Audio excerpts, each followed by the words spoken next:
afternoon, we are at the 7th edition of the Apollo Cancer Conclave.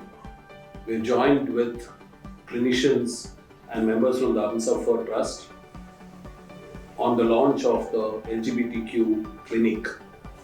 I'm going to have a set of questions asked to clinicians who are at the epicenter of the care program from India and abroad, and people who are trying to make a difference from the Amsafar Trust to the entire community, which also is burdened by the incidence and the death of cancer.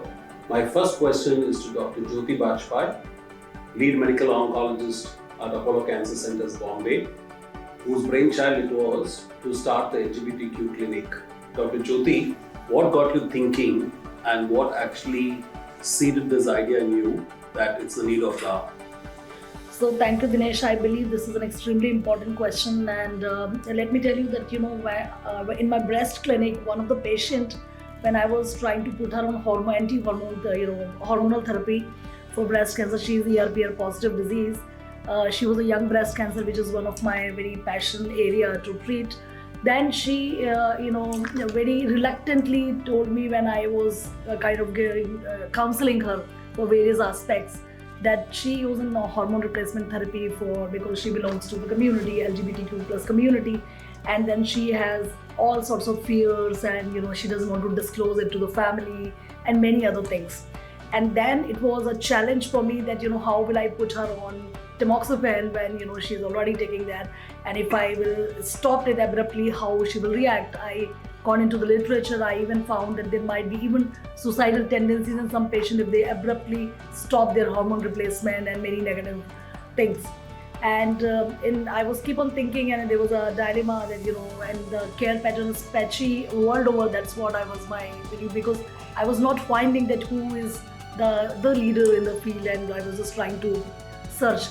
Then similar point of time from European Society of Medical Oncology, I was given a role to discuss a very difficult and challenging case, which is again my passion, and that was a transgender patient developed prostate cancer.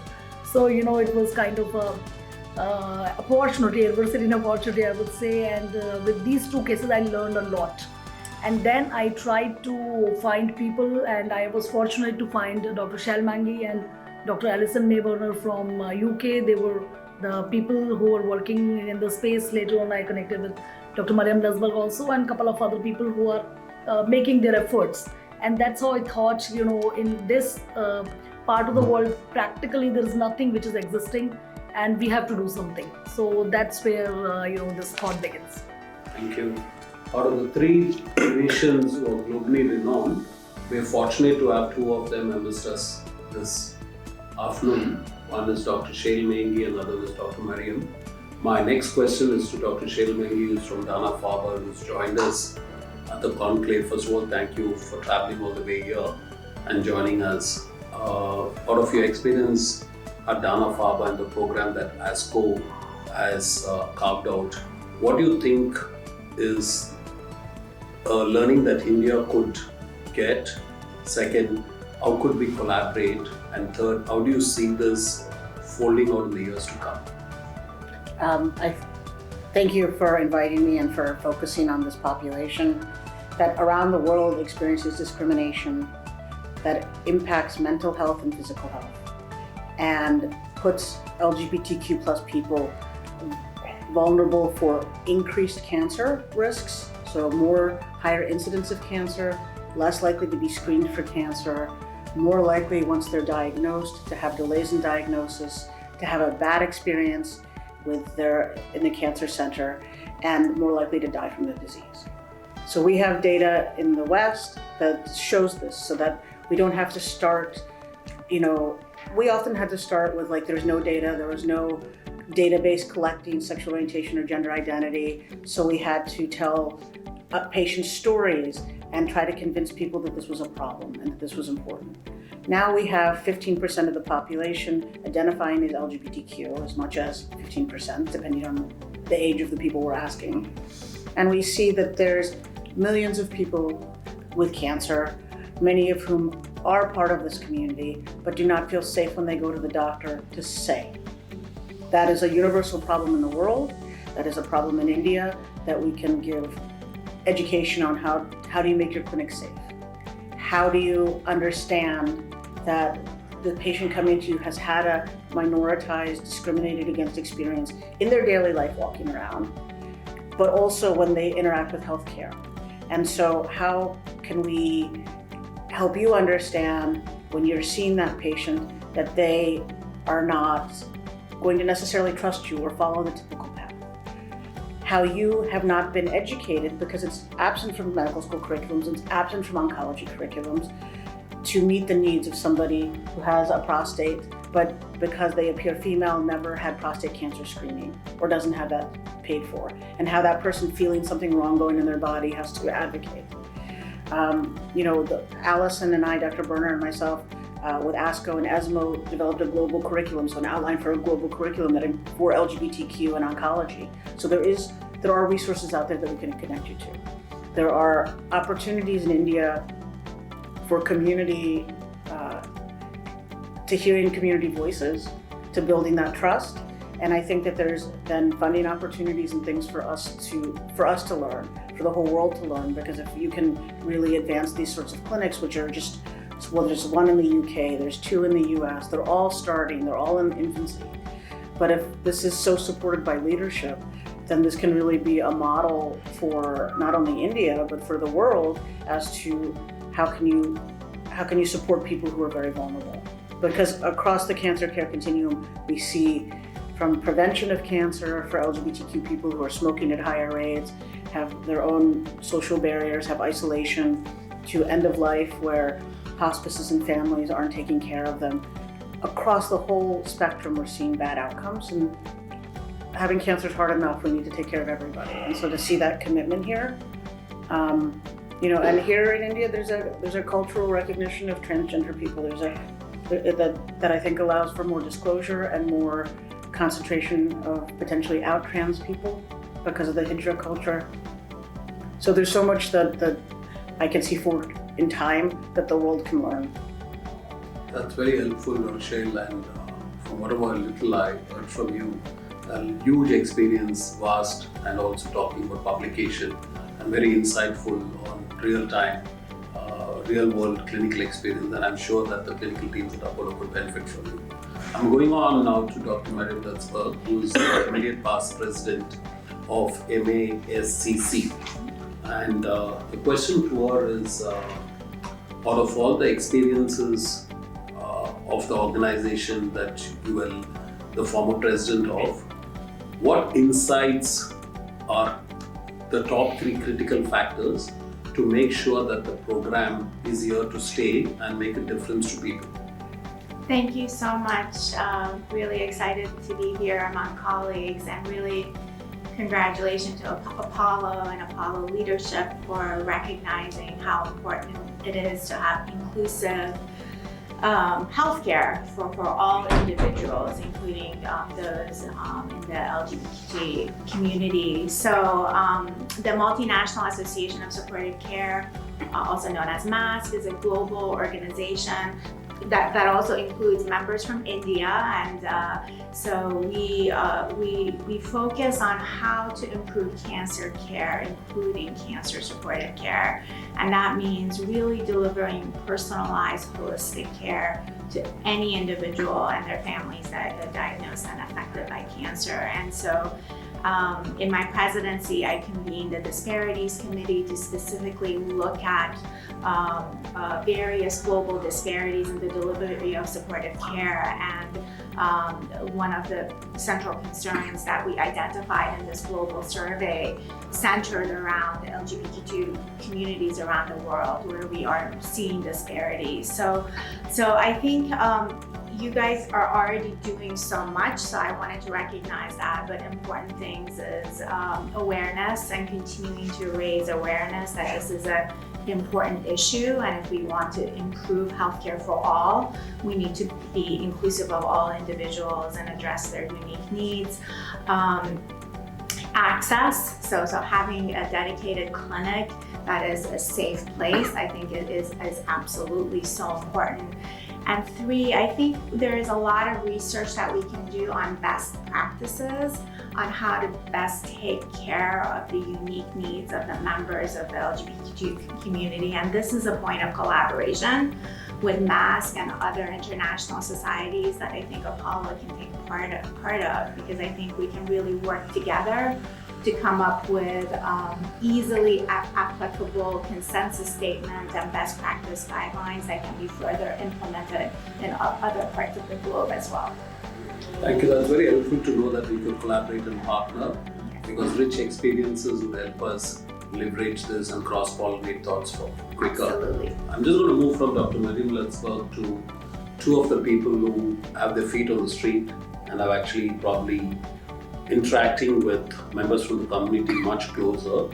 And the first person I'm going to go over to and ask a question is to Mr. Sen from the Humsafar Trust, who's a board member, on what you see as the top 3 challenges that you face as an organization when you interact with members of the community and when you interact with members who are not from the community.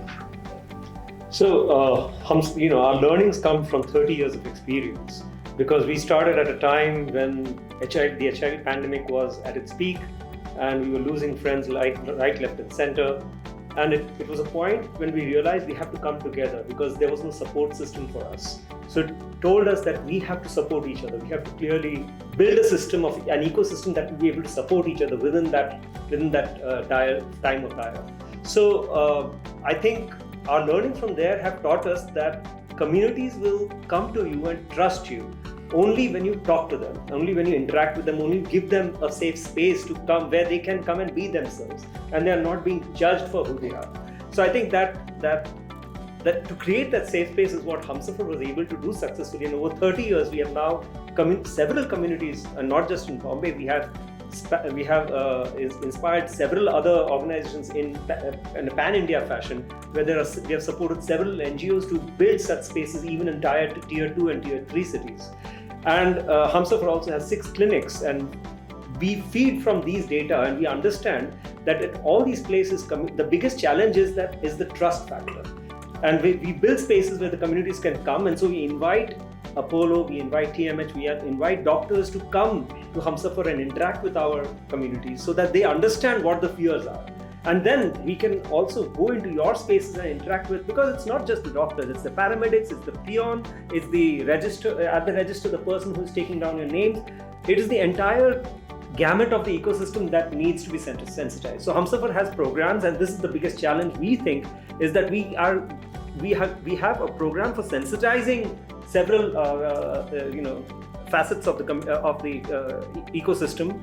We have done this for hospitals, we have done this for police, we have done this for education institutions, so we know what the parameters are. And the third thing I think that Humsafar brings to the table and we can address as a challenge is, and a lesson that we learned back in 2016, we had come up with a media manual which gave us words and phrases that the media could use to describe what goes on with the LGBTQ plus community, so that reporting happens in a sensitive manner.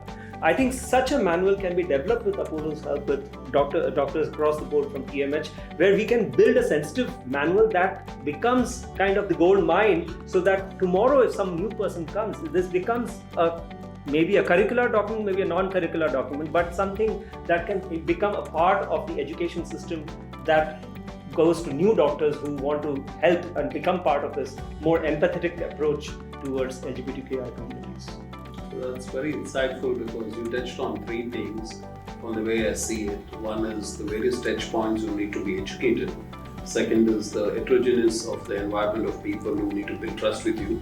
Third is what even most institutions don't do for the future oncologist, is to build the Bible, which will actually become the playbook of the future for what we are to do. Right. That's quite important. But one of the things which caught my attention is what you mentioned about your clinics.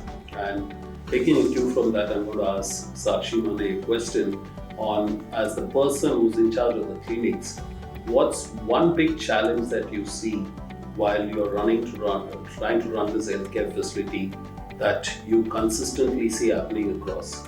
So firstly, I'd like to thank to Apollo and TMH to having me here and addressing my community challenges over here. This is the first platform where the experts and communities on the specialty of cancers coming together and talking about the cancers. So first thing, if you're talking about the cancers, the community is not aware about what are the different types of cancers they may be occurred in the future.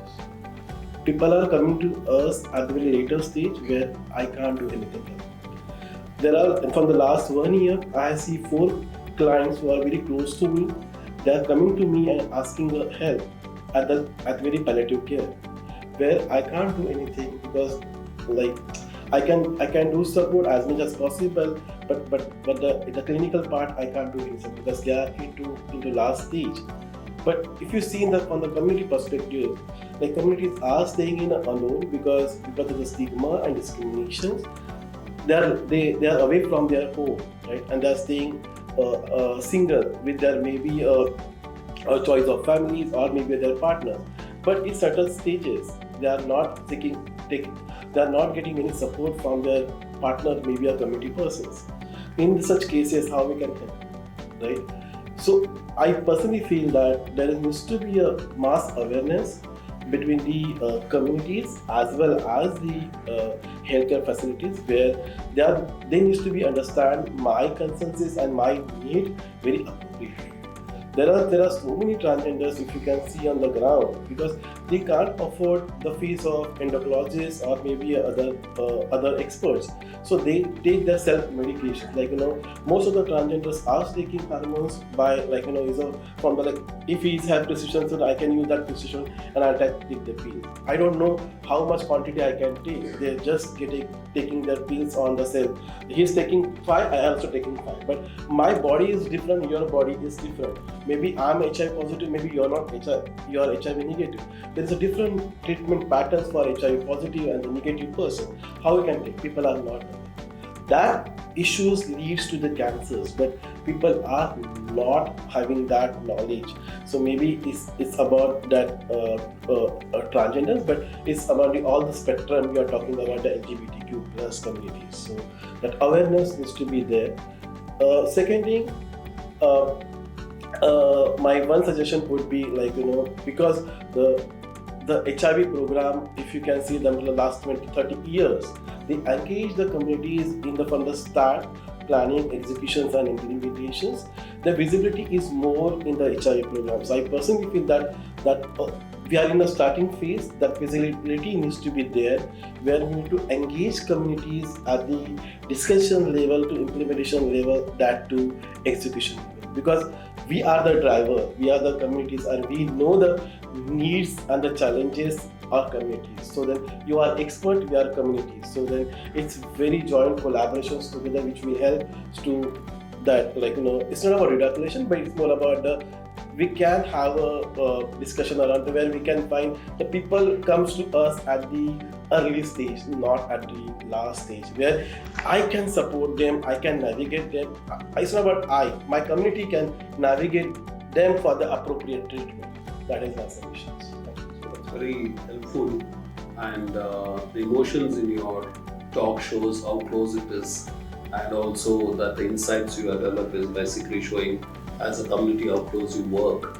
There were multiple challenges which was put out, which is around cancer or HIV and how it can work. And taking cue from that, I'm going to ask Dr. Ranjit Bhattacharya a question. As a practicing oncologist in India, why do you think there's not so much of an attention to the community when it comes to identifying their problems and looking at even at the registry? That's a forward-going question, registry, that in the Indian Cancer Registry, the LGBT community itself is not identified as somebody who could be affected by cancer. So 2 questions there. Yeah. So firstly, I think I would say this is so unique and so crucial at so many levels. So if you look at the problem, the sensitivity about how we go about understanding the problems, and of course it's not easy. And when you talk about the data, we have a lot of different, traditionally in the last 20 years, there are various sources where we are compiling the data of our cancer incidence. So forget about the particular community where we are now making headways. Even in general, we know the urban or the rural population, we have paucity of data. It has been well recognized fact. Now going forward, since now we are collaborating, we are understanding the issues, and non-disclosure being one of a very important part of it. And it has been highlighted in our discussions today that almost half of the patients, the non-disclosure is a big problem. Until unless you know what kind of problems and who's on the other side, what are they dealing with and how we are going to address it. So getting sensitive about it, being aware about it, and also empowered to have a required skill set to address it is so important. So I see it as a huge opportunity. I mean, it is just probably the first step in that right direction. And of course, the first step is important to even go for as long as journey as possible. So that's how I see it, and the opportunity is huge. So that's how I would probably see it. Your second question was regarding the. It's not part of the registry.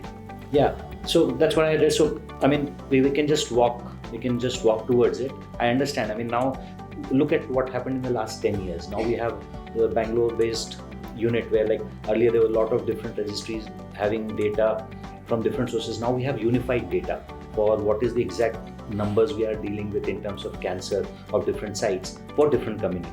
We have spoken about geriatric population or different subset challenging situations.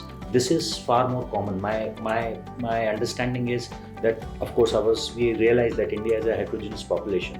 I mean, we are talking here in Mumbai, the problems are so many in this vast land.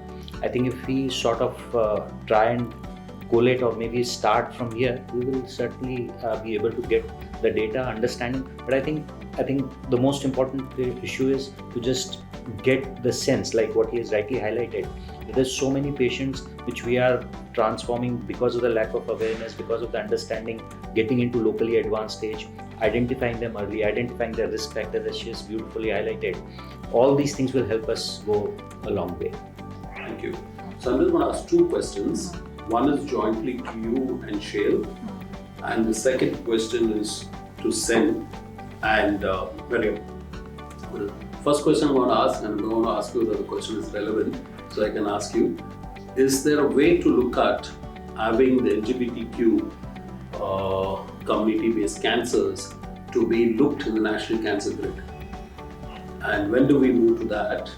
Do we keep waiting like we did the other cancers for decades? Or is there an intent to move to that? And what could be the learnings that we have between Dana-Farber here? Because I know there's an NCG. But I know for a fact in the NCG, it doesn't even feature as a discussion point. Yeah. What do we do between Apollo and TMH and others so that it gets into policy making, otherwise people are not going to take it seriously? You think it's relevant and we talk about it? It's relevant, but only thing that none of the current TMH person is here. So I'm just going to open it up because I'm just asking it as a National Cancer Grid and leaving your thoughts on not what is done today, what you think should be done based on an ASCO. Like, for example, she mentioned it's part of ASCO. Maybe you can ask like international and national, both collaboration. Or how important is it to collect this information? Yes. Because you can't do metrics, so one's in the NCG, and the other one is from an international body because we experienced at ASCO. What caught my attention is if it's something that was featured in ASCO, it means it's of certain significance and it's pertinent. And I'm just trying to figure out why is it not even so in the NCG, which has got a lot of members who go and attend ASCO every year. So what's NCG is the National Cancer Grid. So National Cancer Grid, they are kind of making policy. Policy and so it's like the NCCN in the US? Yeah, exactly, NCCN. And TMH is leading the effort, and it's kind of being a spokes model. So every other cancer regional institution, etc., they are kind of collaborating. My question is Dr. Jyoti Bajpai on the LGBTQ based cancers. Are we looking at learning from the West, especially from people like Dr. Shelmangi and their policies in ASCO, to get this incorporated as part of the National Cancer Grid? And what would be your thoughts initially? And I would also like to hear from Dr. Shale. So I think excellent question, Dinesh, and I believe yes, this is high time. We should be really proactive and we should be collaborative. There is, the countrywide movement. Rather, I should say, I'm thinking aloud. I feel the entire SARC region, it should be incorporated. And essentially, the motto is the sustainable care for all. So, we have to take these kind of actions, and learning from the West. Definitely, this is the policy thing in the Western world already, which is in. We have to collaborate at national and regional level so that we can move in this space fast, and we have to have such policies in place. Rochelle, what would be your insights since you are part of the advocacy in ASCO for this, and what could we learn and help in leapfrogging from where we are at the NCG to what we should be embracing? Yeah, I think there's a great number of policies. There's a position statement. There is a state of LGBTQ cancer care that came out last year in a Journal of Oncology Practice, so in ASCO's journal. There's also guidelines on how to do research that's inclusive, how to collect in a national way, in a sensitive way, the sexual orientation and gender identity data, incorporation into quality metrics, so that when you're trying to go for a COPE certification or something like that, you're including all the people who your quality your high quality reflects providing quality access to everyone, right? And so those efforts within ASCO include LGBTQ people. And so there's lots of policies around that can be shared and be used as a framework to see if they fit other countries and other institutions. I think things that are national policy should be in NCG and are easier sort of asks, because you don't have to create it from day one, just like the ASCO and ESMO global curriculum. If it's already there, it's already recommended by these two institutions, why can't we just start adopting it into oncology program training here? So that's very, very helpful, because there's something already curated, and we're still getting into a mandatory policy to get a large group of our population vaccinated for cervical cancer due to the risk that we would have from the HPV virus. And my question to Dr. Ranjit Bajpai and to Mr. Sen, who's from the Amsafa Trust, is: do you see a role of the national policy for vaccination, which is to be rolled out, to have an inclusiveness of the LGBTQ community, which could someday benefit if they are falling in the same age group, which could take the vaccine? Absolutely, and I think it's very crucial, very important. Although, having said that, in developing countries, we are noticing this trend that already, particularly when it comes to cervical cancer, the incidence is going down a bit. That's what the recent numbers suggest. But having said that, I think it's very important that if we have this vaccination program properly in place, it will address all the other HPV sort of cancers which can be induced by it. And of course, particularly for the community, we need to look of all the regulation related issues of all regarding the consent and other things. And I think that should definitely go a long way. So over about 50% of the cancers in India are cancers in women. Yeah. And if you look at that particular statistics, you'll still find in India more than 50% of that 50 is cervical cancer. Yeah. Probably in the West, the reason that they moved on to finding there's an alarming drop, which is a good sign, an alarming good sign of cervical cancer, is because of probably their vaccination policy. There are more than 100 countries which have got themselves vaccinated, and India is on the wrong side of the fence. So to Mr. Sen, where do you see challenges when you find people of the community having access to such national vaccination policy? Humsafar has been a sexual health NGO, and so we have always had the challenge of how do we reach to the younger population regarding these concepts, because these all come under concepts where we only allow 18 and above to step into Humsafar. So we have to educate parents, the guardians.